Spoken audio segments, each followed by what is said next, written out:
இப்போது கிறிஷ் பார்த்திங்க அப்படின்னா இப்போது இங்கே தான் இருக்கார். இப்போ கிறிஷோட பாட்டிக்கு வந்து அடிபட்டிருக்கு, அவங்க ஸ்பைனில் அடிபட்டிருக்கு, இன்னும் ஒரு வாரம் ஹாஸ்பிட்டல் இருக்கணும் அப்படின்றதால கிறிஷும் இங்கே தான் இருக்க போகிறாரு. ஆனால் ரோகிணியோட பயம் என்ன அப்படின்னா, எங்கே கிறிஷ் மூலமாக நம்ம மாட்டிப்போமோ அப்படின்ற பயம் தான் ரோகிணிக்கு அதிகமாக இருக்குது. இன்னொரு பக்கம் இப்போ கிறிஷுக்கும் இங்கே இருக்க தான் பிடிச்சிருக்கு. ஸோ எல்லோரும் கூடயும் செட் ஆகிட்டார். எனக்கு இங்கே தான் இருக்க பிடிச்சிருக்கு அப்படின்னு அவரும் பாட்டிக்கிட்ட சொல்கிறாரு. பட் இதெல்லாம் ஒரு பக்கம் இருந்தாலும் இப்போ விஜயாவுக்கு பெரிய பிரச்சனை அப்படின்னா அந்த ரதியோட பிரச்சனை தான். ஸோ ரதி வந்து இப்போ கன்சீவ் ஆனதால் அவங்க வீட்டில் தான் மிரட்டு போயிருக்காங்க. அதை முத்து வந்து நான் பார்த்துக்கிறேன் அப்படின்னு சொல்லியிருக்காரு. இருந்தாலும் விஜயாவுக்கு பயம் மட்டும் போகலை. அப்போது இந்த மனோஜ் வந்து இங்கே பாரு ரோகிணி, நீ அம்மாக்கிட்ட நல்ல பேர் வாங்கணும் அப்படின்னா அந்த கிறிஸ்டியனை துரத்தி விட்டால் நீ நல்ல பேர் வாங்கலாம் அப்படின்னு ஐடியா கொடுக்க. ஆனால் ரோகிணி அதுக்கு வந்து அக்செப்ட் பண்ணிக்கல.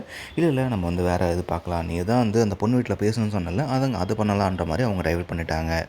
இன்னொரு பக்கம் இந்த பிரச்சனை கேள்விப்பட்டு சிந்தாமணி வராங்க. அதுக்கப்புறமா ஸ்ருதி அம்மாவும் வராங்க. வந்தவங்க சும்மா இல்லாமல் விஜயாவை இன்னும் பயமுறுத்திட்டு தான் போகிறாங்க. ஆனால் இதில் ஹைலைட் என்ன அப்படின்னா, இந்த மனோஜ் ரதி வீட்டுக்கு போயிட்டு பேச தெரியாமல் பேசி இந்த பிரச்சனையை பெருசாக்கி அவரும் மாட்டிக்கிட்டாருந்தாங்க இருந்தாங்க சொல்லணும். ஆமாங்க, அங்கே போயிட்டு என்கிட்ட ஒரு சொல்யூஷன் இருக்குது அப்படின்னு சொல்லிட்டு அது என்னன்னு சொல்லி கேட்கும்பொழுது எப்படியும் அந்த பையன் ஒத்துக்க மாட்டான். ஸோ அதனால் பேசாமல் இந்த குழந்தைய நம்ம அபார்ட் பண்ணலாம் அப்படின்னு சொல்ல ரதி வீட்டில் எல்லாம் செம்மையாக கடுப்பாக்கி மனோஜை போட்டு பொழந்தெடுக்கிறாங்க. பொழந்து மட்டும் இல்லாமல் அவரை கட்டி போட்டுட்டு என் பொண்ணுக்கு நல்ல முடிவு கிடைக்கிற வரைக்கும் ஒன்றையும் உங்கள் அம்மாவும் விட மாட்டேன் அப்படின்னு சத்தம் போடுறாங்க. இது இந்த மனோஜுக்கு தேவைந்தாங்க சொல்லணும்.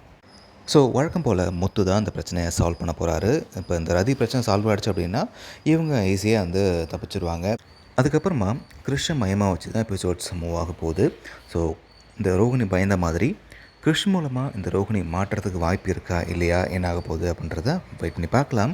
உங்களுக்கு என்ன தோணுது அப்படின்றத கமெண்ட்டில் பதிவு பண்ணுங்கள். இந்த வீடியோ பிடிச்சிருந்தால் லைக் பண்ணுங்கள், உங்கள் ஃப்ரெண்ட்ஸுக்கும் ஷேர் பண்ணுங்கள்.